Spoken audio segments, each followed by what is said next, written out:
Beleza. Bom dia, né? Desculpa o atraso, estava eu e o Batata, que está dando outra palestra no mesmo horário, tomando café. Deu um olho assim, 3 minutos, vocês dois correndo.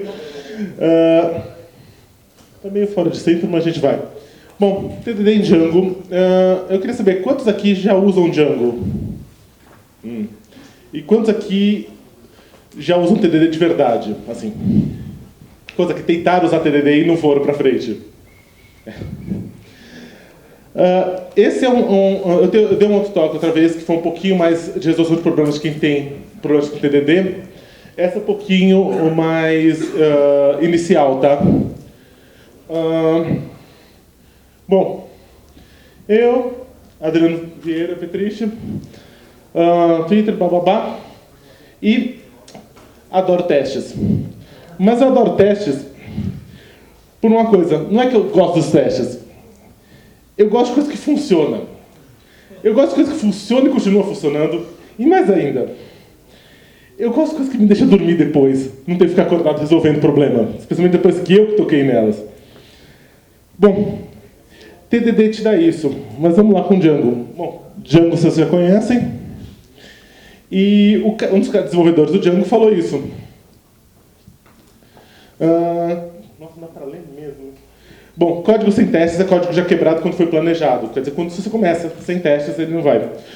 Qualquer projeto open source grande sério, você vai ter testes. Não que sejam TDD, mas vão ser testes de regressão para garantir que você não volta para um estado anterior, para um problema que não volta. Mas esse fanatismo, basicamente, existe porque isso funciona, sabe? Isso no kernel, vai do kernel do Linux a qualquer biblioteca que você tem no meio. Isso funciona, isso garante que o troço está funcionando. E te faz dormir melhor. Teve um talk, acho que amanhã ou hoje, sobre Dijkstra. Dijkstra é um cientista da computação que estava nos primórdios da ciência da computação, um holandês. Nossa Senhora, eu vou fazer o que eu não leio.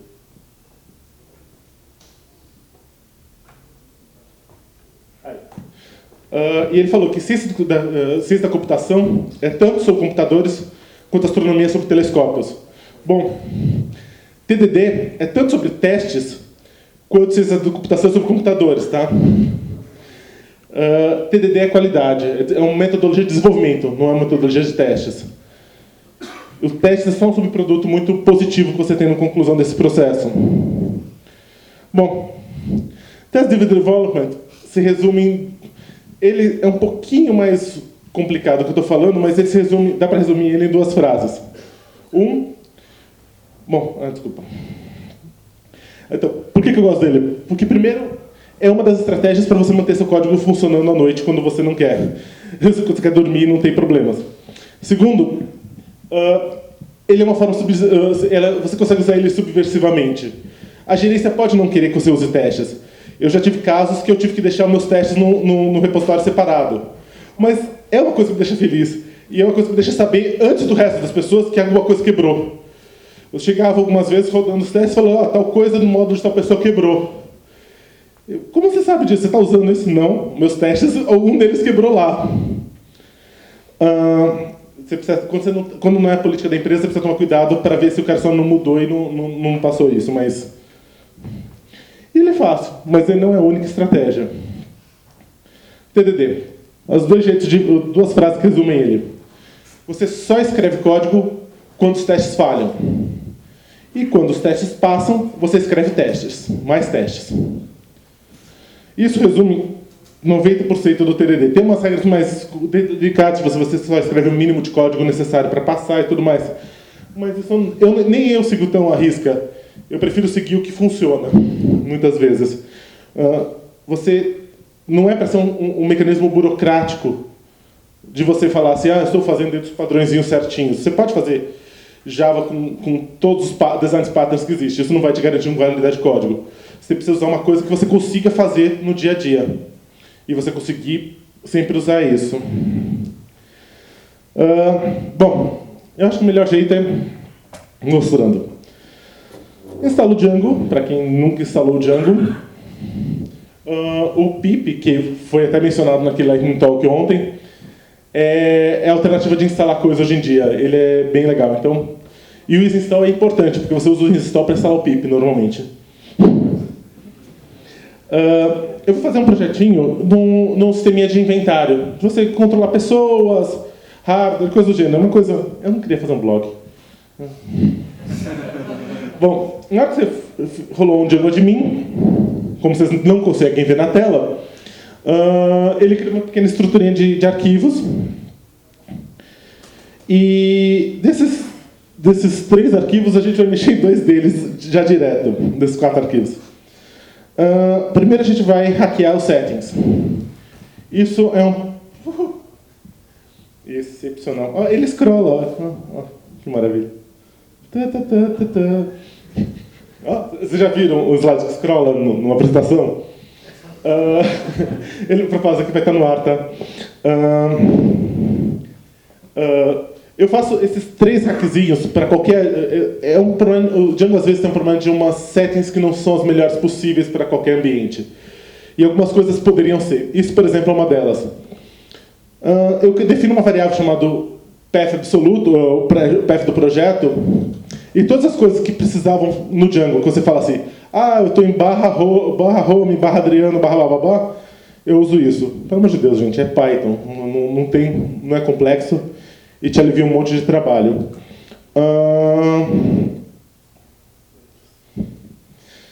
Tá. Bom, a gente configura o banco. Eu estou usando SQLite 3, só para ser bestinha. Quase pronto. Segunda coisa, a gente deixa o manage executável. E rola um 5DB. E manda o teste. Testou. 0 testes, mas passou. Bom, o que a gente fala, né? Passou os testes, escreve mais testes. Então, eu vou começar um aplicativo de controle de hardware. E a primeira coisa que eu faço, isso é uma coisa que nem é tão bonita, mas mas é o jeito que eu faço. Eu não uso doctest. Doctests parecem muito fáceis de começar a fazer, mas você acaba brigando com tanta coisa depois.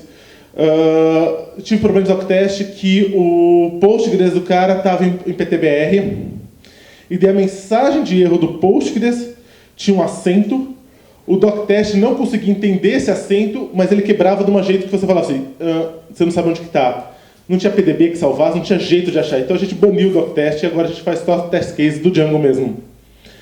E para fazer isso, o jeito mais fácil que eu achei é, a partir do Django 1.1, ele já cria o arquivo de testes.py, quando você cria um aplicativo. A primeira coisa que eu faço é apagar ele e criar um novo teste. Criar um diretório teste com o initpy, para ele saber que é um módulo, e daí eu mexo nele. A gente usa o test case do Django, que, aliás, agora entrou na árvore do Django o test case 2, o unit test 2. Então, mais batuta, o unit test 2 pega umas coisas que eu estou falando aqui, não vai precisar mais ser feito. Por exemplo, usar a nose. Bom, eu crio o model test. E o model test, como vocês realmente não conseguem ver, eu estou fazendo um import desse módulos e falando, eu quero um modelo chamado computador.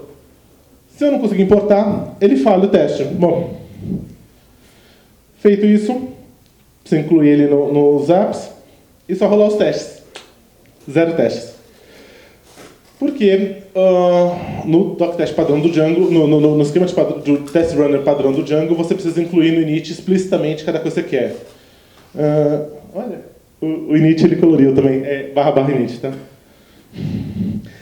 No nose não. Então o que eu fiz /init, tá? O nose tem uma vantagem a respeito do test runner normal, é que ele acha os testes para você. Além dele achar os testes para você, você tem algumas opções no nose que te salvam a vida. Uma é, por exemplo, PDB failures. Então você não precisa debugar o teste dentro do teste. Você passa para o nose que está rolando os testes, na hora que ele achar um problema, um fail, não um erro, um fail, ele já te abre o PDB lá. E daí você consegue com o PDB subir uma trace, um stack e ver onde que ele está dando. Às vezes você não consegue fazer tanta coisa quanto você faria se você tivesse posto um PDB lá, mas você sabe exatamente onde é que está. Tem um hackzinho para usar o IPDB também. Bom, o Nose, eu instalo 3 coisas. O Nose, o Django Nose, que é o adaptador do Nose para o Django, e o Nose Notify. Nose Notify é meu brinquedinho novo. Bom, deixa eu falar aqui o que cada um deles faz. O Nose vai achar os testes, o Django Nose vai fazer isso acoplado no Django, e o Notify faz isso aqui.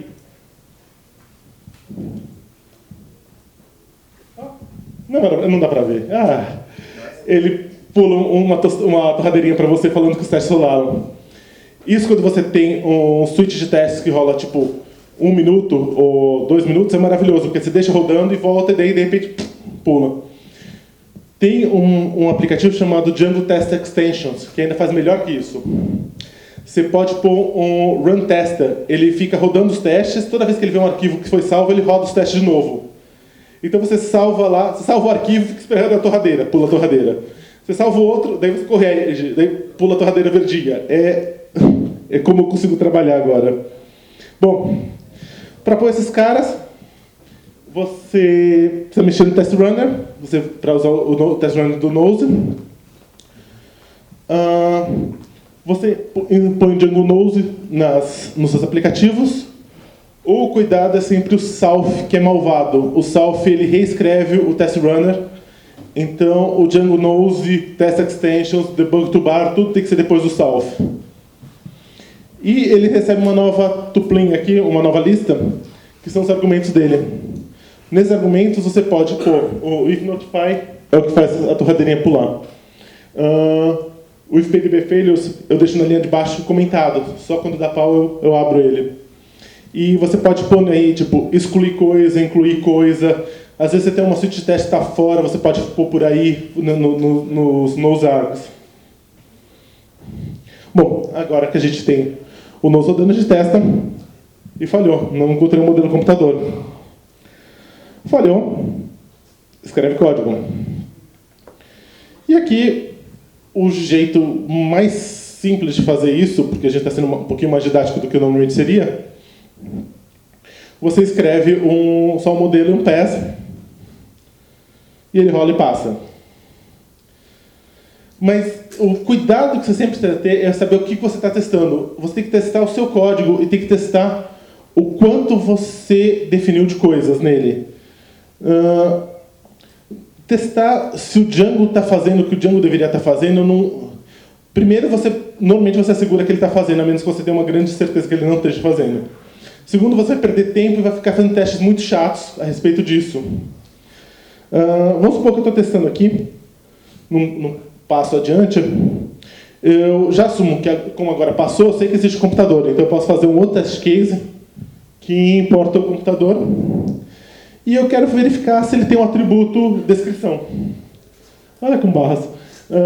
Self-assert true, se o computador tem um atributo descrição. Beleza. Isso aqui, normalmente, quando você está fazendo de verdade, você colocaria todos, você já pensaria adiante e falaria, o computador precisa de descrição, ano, uma foreign key para a pessoa que está usando, isso, aquilo, mas vamos fazer um pouquinho mais didático aqui só.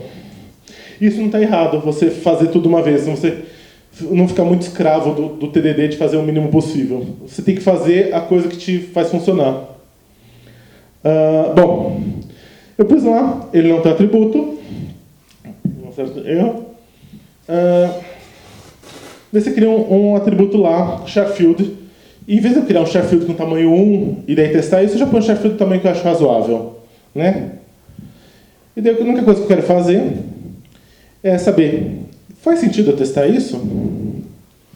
Faz sentido eu testar o tamanho dele? Se ele é 64, aqui não dá para ver grandes coisas, mas basicamente eu só incluí naquele caso, criei uma descrição de 64 caracteres A, falei que a descrição é tal, e estou tentando salvar para ver se ele dá um erro de banco de dados. Bom, esse teste é meio dúbio. Porque se você rolar isso no SQLite, como eu estou rolando aqui, ele não faz segurança nenhuma, não faz garantia nenhuma, que é not null, ele não faz garantia nenhuma de tamanho. Você consegue passar aqui, tipo, 80, 2000 e ele vai aceitar direito. Então, eu até faria um teste desse só para assegurar que você tem que o save eventualmente funciona com o caractere que você quis. Mas isso, dependendo do seu banco de dados, você precisa entender qual é o seu ambiente. Não faz sentido. Você nunca vai ter um database error no MySQL por causa de tamanho de campo, ou nem se o campo está lá ou não. Isso aqui, se a descrição tem 65 caracteres, vê que esse aqui é o contrário do outro. Nesse aqui eu dou um try e dou save. Isso é um exception normal, como você faria em código. Nesse daqui eu estou fazendo o contrário. Eu estou dando um save esperando uma exception. Se não der exception, ele vai falhar. E esse cara aqui, esse talvez não seja importante. Esse seja importante se você tiver um teste de regressão. Alguém falou assim, olha, você chegou efetivamente e viu que você tem 65 caracteres e ele está dando pau a alguma coisa. Porque daí a framework não está funcionando do jeito como você esperava. Ou o seu banco de dados não está comportando do jeito que você esperava. Mas você criar um teste desse e fazer, esse é um tamanho maior, esse tamanho é 2000, esse tamanho é isso, aquilo, você está gastando tempo. E daí você... Uma coisa que acontece muito no TDD, que eu já vi em alguns lugares, é quando você mostra o TDD para uma pessoa e daí ela começa a testar todos os micropassinhos daquele objeto que não são realmente importantes para a situação. Eles são importantes para um teste framework, não para o seu teste de lá. E daí, na hora que você gasta 4 horas fazendo isso, e daí você vê que você fez 2 modelos e coisas do gênero, você acha que não vale. Mas se você testar só o que você realmente vai precisar ou o que faz sentido, o troço vai. Bom, TDD. Aí, muito rápido. Essa palestra vai ter que horas? 11h15, acho. Então tá bom. Então tá. Que legal. Bem-vindo ao Evolution. Tá, tchau. Bom, TDD não é o único jeito. Às vezes TDD funciona muito bem para você ou para sua empresa, ou o jeito que você está, mas você tem outras escolhas. Uma que que eu ia falar junto com o Gabriel Falcão, mas ele não apareceu na palestra dele, é BDD. Isso é um pequeno incômodo que às vezes a gente tem quando a gente vem em muitas comunidades, principalmente quando você acompanha umas 2 comunidades diferentes. Às vezes você vem alguns anos e a coisa começa a aparecer, começa a pessoa falar, precisa de mais teste, precisa de ferramentas de teste, isso, aquilo. Daí no ano seguinte está todo mundo desenvolvendo isso, aquilo. Daí no outro ano volta de novo, o pessoal não está usando e começa a pensar de novo naquilo. BDD, Behavior Driven Development, eu não vou entrar muito nos detalhes dele, mas ele sai de um cara chamado Martin Fowler e ele estava fazendo um jeito diferente de você verificar esses dados. Você tenta testar pelo comportamento das coisas em vez de fazer isso. O Behavior Driven Development, você acaba, eventualmente, às vezes, conseguindo baixar ele até o nível de TDD. E, às vezes, subindo até o nível de um Acceptance Test. Muitas vezes, ele é muito comparado com o Acceptance Test. O Acceptance Test é assim, é você fazer uma coisa de mais alto nível, tipo, você testa navegando pelo site. Então, você chega lá, usa um Selenium, um PyCurse, alguma coisa, você vai lá, testa o URL, passa os parâmetros, vê se é outro URL, faz... Mas o BDD acaba virando, que virou meio sinônimo disso, é um pouquinho mais que isso. Então, eu faço uma mini palestra dentro da palestra, iniciando o BDD com Django. Bom, primeira coisa, você precisa... a ferramenta que eu uso normalmente é essa Lettuce. Essa Lettuce foi desenvolvida pelo Gabriel Falcão, lá da Globo. Então, é só instalar ela. Eu sou um usuário mediano da ferramenta. Eu acabo usando bastante, mas às vezes, quando eu preciso de alguma coisa, a gente acaba falando. Bom, eu vou criar um app de pessoas. E nada impede de você usar BDD no que faz sentido, TDD no que faz sentido para você, e BDD é outra coisa. Essas duas coisas, como elas vivem em namespaces diferentes, elas conseguem conviver juntas. Então, eu tenho TDD, eu tenho teste e tudo mais. Bom, o Lettuce já vem com uma APIzinha para Django. Então você inclui ele nas suas aplicações instaladas e a gente inclui essa que eu acabei de criar, as pessoas. E daí você cria as features para as pessoas. Esse diretório de features é um diretório especial, onde você vai gastar... O jeito como ele funciona com cenários, com uma feature é uma funcionalidade. Tá? Então você define assim, o usuário vai poder fazer isso, ou como um usuário eu vou querer fazer tal, tal, tal. E cada tal, tal, tal que eu estou falando é um cenário diferente.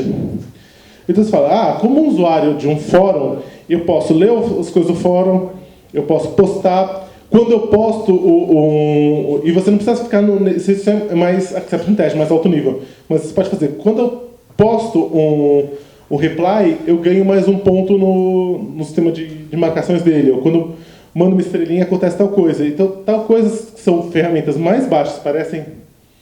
Obrigado. Parecem mais...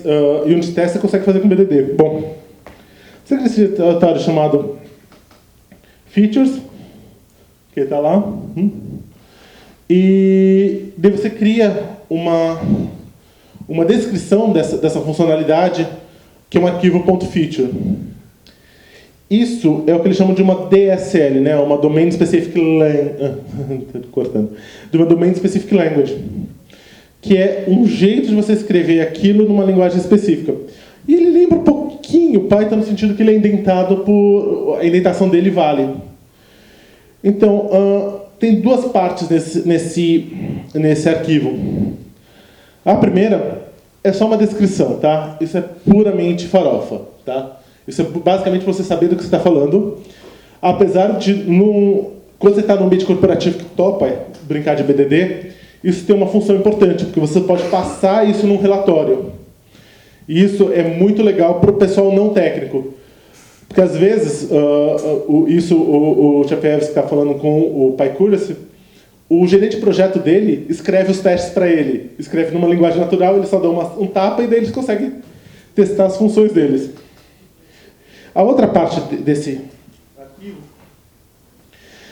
são cenários. E aqui você pode ter N cenários. Depois você vê na documentação, você vai ter jeitos de economizar cenários e tudo mais. Mas você pode ter N cenários. Cada cenário é um pedacinho do seu código, é uma historinha, uma coisinha que vai acontecer. Então, nesse caso, a minha funcionalidade é a criação de pessoas. Eu estou querendo que eu consiga criar pessoas. E a descrição como administrador, eu crio pessoas pelo admin. Então, o que eu quero testar é o meu foco desse teste é testar que eu tenho uma classe de pessoa, que eu tenho o admin naquela aplicação, naquele app, e que a pessoa está registrada o modo a pessoa está registrado no admin. Porque eu não preciso saber se o admin está funcionando, eu assumo que o admin está funcionando. Se eu precisar testar alguma coisa do admin, ou eu achei um bug muito sério, daí eu vou postar ou fazer um script mínimo, ou você vai com isso. Bom, o cenário, a primeira linha dele também é descritiva, basicamente, verificar que os modelos existem, blá blá blá. A segunda parte, isso é uma pequena incômodo que eu tenho com todos os lugares que tentam fazer uma Domain Specific Language em linguagem natural, sabe? Você poder escrever uma coisa como você descreve, é que normalmente o pessoal falha miseravelmente, certo? Você pega aquelas coisas que você acaba de escrever uma coisa esquisita, ou para funcionar, ou não fica natural.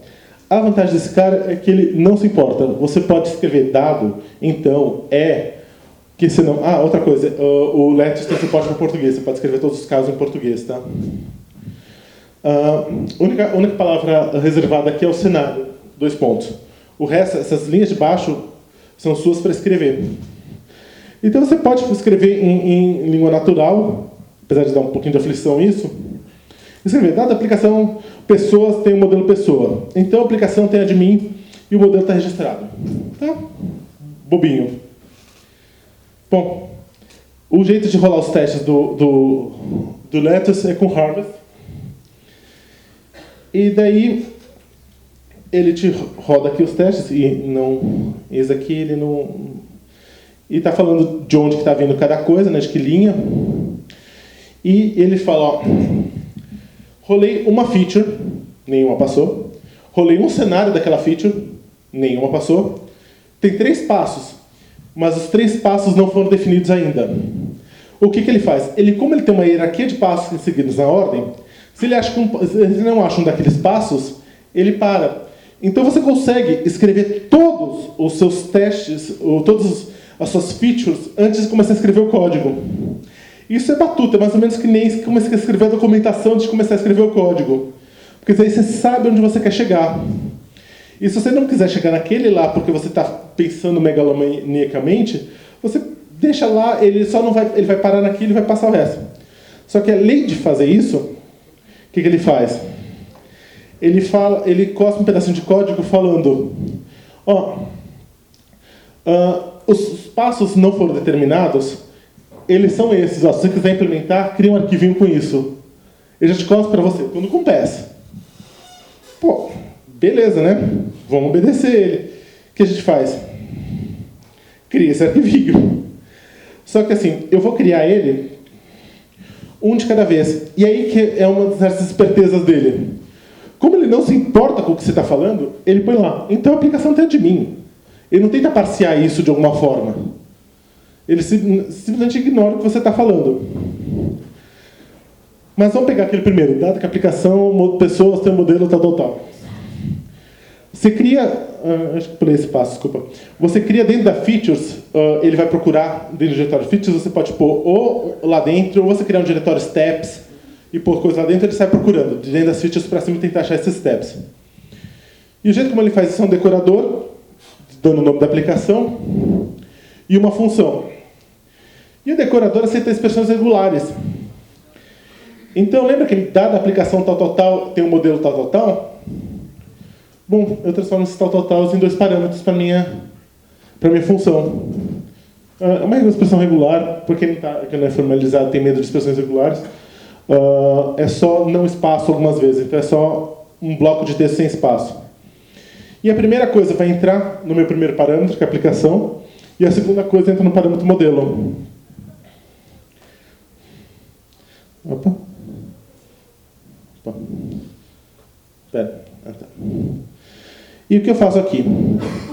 O Let's, ele não é uma classe, esses steps. Ele é funcional, ele não é orientado a objeto.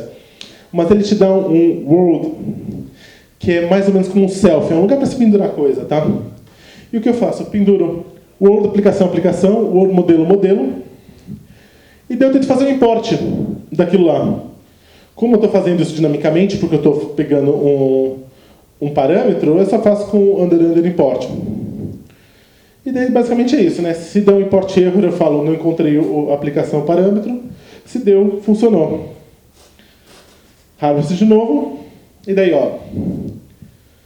os seus cenários, um falhou e tem 2 não definidos ainda. E aqui embaixo ele está cuspindo de novo. As coisas não definidas são essas. Bom, o que ele não está falando é conseguir importar. Vamos criar um modelo? Cria um modelo com os parâmetros que você quiser. O Harvest, por default, você está rolando na base de desenvolvimento, tá? Isso é um cuidado. Você tem como rolar na base de testes, mas é um pouquinho de configuração, não entrei dentro disso. Por isso que eu fiz o 5DB. E daí ele passa. E continua te cuspindo as coisas que não faltam. Daí você pega a próxima coisa que não falta. E faz executar. Isso é um jeito muito fácil de organizar sua cabeça para fazer aquilo funcionar. Nesse caso aqui, eu estou tentando importar desse jeito dinâmico, né? O admin. Isso aqui é um pouquinho de mágica que tem que fazer, mas isso aqui também não é muito difícil de achar. Isso aqui é da própria... É da própria documentação do Python, tá? Você procura por under import, que é dos built-ins mais importantes. E o que eu fiz? Eu pendurei nesse world admin, esse admin que eu achei, esse módulo, que é justamente que nem o self, você vai pendurando o que você quiser nele. Rola o harvest, um falhou, um passou, e no fundo a gente cospe a lista, assim, se você quiser ver como ele é mesmo.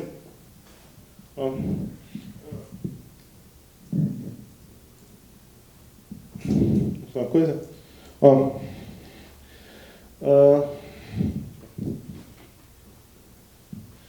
Esse aqui é o que ele te cospe, tá? Ele vem lá e fala...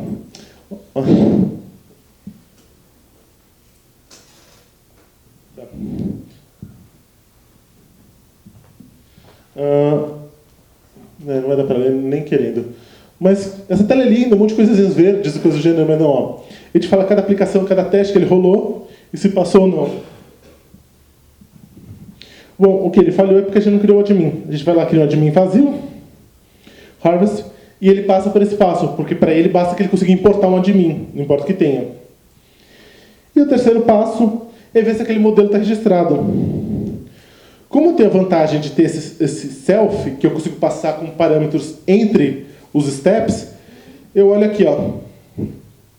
Eu verifico se o word.thisModel, que foi o que eu pus lá em cima, que eu pendurei isso no Word, está lá no Word admin, que é o admin que eu peguei no outro passo, se ele está registrado. Se não tiver, como ele não vai estar, não encontrei registro no admin, e daí você vai lá, põe seu código e registra ele. Daí, tudo passou. A vantagem desse approach de BDD é que você está metaprogramando os testes. Se você quiser agora ir fazer uma feature de partes básicas no hardware, você pode simplesmente fazer a mesma coisa que você fez lá, e só muda a aplicação. Putz, está igual aqui. Não muda. Mas você pode fazer vários cenários em outra aplicação. Pode falar. Onde a aplicação hardware tem o modelo tal. Onde a aplicação hardware tem o modelo tal. E eles vão reutilizar aqueles bloquinhos que você já usou de código. Então, isso te alivia de você... Porque às vezes é muito chato. Você tem que escrever 10 classes de teste, as 10 classes vai ter que fazer login no cliente. É facinho, é uma linha, mas... Né, não vão se repetir. Então é isso. Bom, o Let's tem uma documentação boa, ele está no GitHub, também tem, acho que é let's.it. E dúvidas? A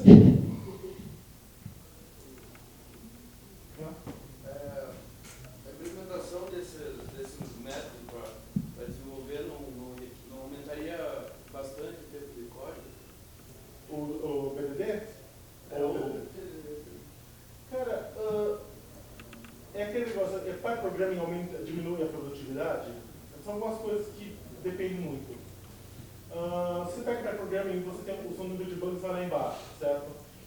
Então você está gastando horário de 2 caras para fazer um código só, mas se você não tem manutenção disso depois, é muito pouca. Teste, eu tenho um cliente que a gente tem 47 mil linhas de código. Tá? Python. Tem que contar features, tem que contar migration. É um projeto há 2 anos rolando de ano. Nessas 47 linhas de código, se você entrou um funcionário novo agora, ele entrou faz um mês. Você está treinando de Python de ano, mas o cara vai encostar em 47 mil linhas de código, dá medo. Só que dessas 47 mil linhas de código, 32 mil são testes. Então o cara pode chegar lá, mesmo que o cara fala, estou mudando só uma coisinha, ele rodar os testes, o sistema não deixa, combina, mas ele te enche o saco e fala para todo mundo quem quebrou os testes. Né? Mas ele tem segurança do que ele está fazendo. Então, se você pegasse esse caso específico, você falasse, putz, a gente gastou 2/3 do tempo fazendo isso, a gente poderia ter sido produtividade 3 vezes maior. Mas quando entra um cara novo, e ele quer uma coisa que você não quer uma coisa de uma forma clara, sabe? Você fala assim, ok, não está carregando a página. Tem um sistema de árvore e organizações, se você quebra um momento lá dentro, na hora de gerar relatórios, aquilo vai dar uma minhaca gigante. Então você ganha nessa hora no tempo. Então você tem uma certeza de que o troço está funcionando, e não uma certeza de, assim, você tem uma certeza palpável. Você pode pegar, sei lá, pode imprimir um monte de verde e mandar para a gerenciadora Excel, e beleza. Sem falar que o cara pode estudar os testes para entender o código. Sem dúvida. Isso é uma coisa que acontece bastante também. Às vezes você tem um funcionário que é muito difícil. Às vezes você tem uma funcionalidade que não é muito trivial, mas na hora que você desenvolveu os testes, você não só organizou sua cabeça para fazer aquilo, como outra pessoa pode chegar aqui e falar, por isso que ele faz isso. Então, é um ganho nisso. Realmente não acho que a gente perde com testes. Apesar de ser um pouquinho mais burocrático do que você sair codando com seu chapéu de cowboy, estamos aí. Mas... Vendo a parte prática, assim, como é que você faz testes de views, assim, você testa individualmente ou prefere testar mais para um nível mais alto, assim? Eu acabo não usando muito Selenium, especialmente nesse projeto que é ridiculamente grande, a gente não começou com usar Selenium, a gente usa o test case do Django. Ele tem um client que vai por dentro do Django. Então, ele consegue pegar umas coisas que um Selenium não pegaria. Ele não faz coisa boa de Ajax, ele não faz coisa boa de falar se você consegue clicar no negócio. Mas ele fala assim, tal coisa está no contexto, tal template está sendo usado, ele consegue pegar essas coisas bem mais de baixo nível. Então, dá uma olhada no test client, ele tem um login já automático. Você pode falar assim, login sem password, que ele nem vai tentar dar um post na URL de login com o CRLF, nada, ele faz tudo por dentro. Então, esse é um cara legal.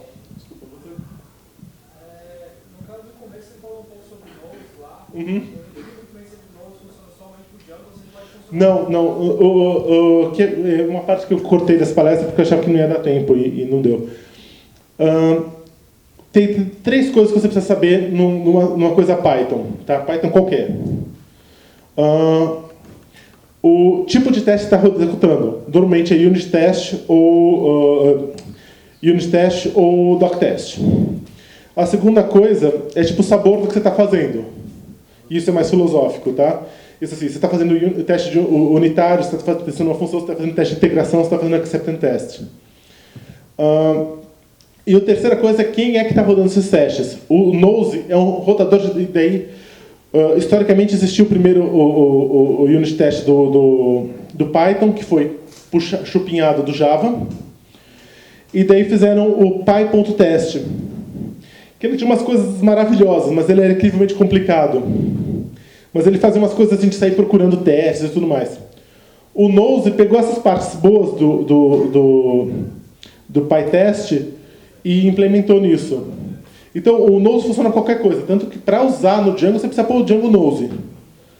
Qualquer coisa. Se você chamar, você só rola ele como Nose e ele vai caçando testes de onde ele está para cima. Eu preciso fazer um import dele dentro do lugar que eu quero fazer o teste, como é que funciona? Eu não sei de cabeça, mas assim, olhando a documentação, mas basicamente você consegue fazer. Ou você pode tanto, acho que, rolar ele em linha de comando Nose, bababá, Nose testes. Ele vai, é um executável, ele vai executar, tentar achar testes, ou você pode importar, ele fazer um arquivinho Python que rola os testes e ele chama ele vai caçando coisa. Mais alguma coisa? Então é isso, gente. Obrigado.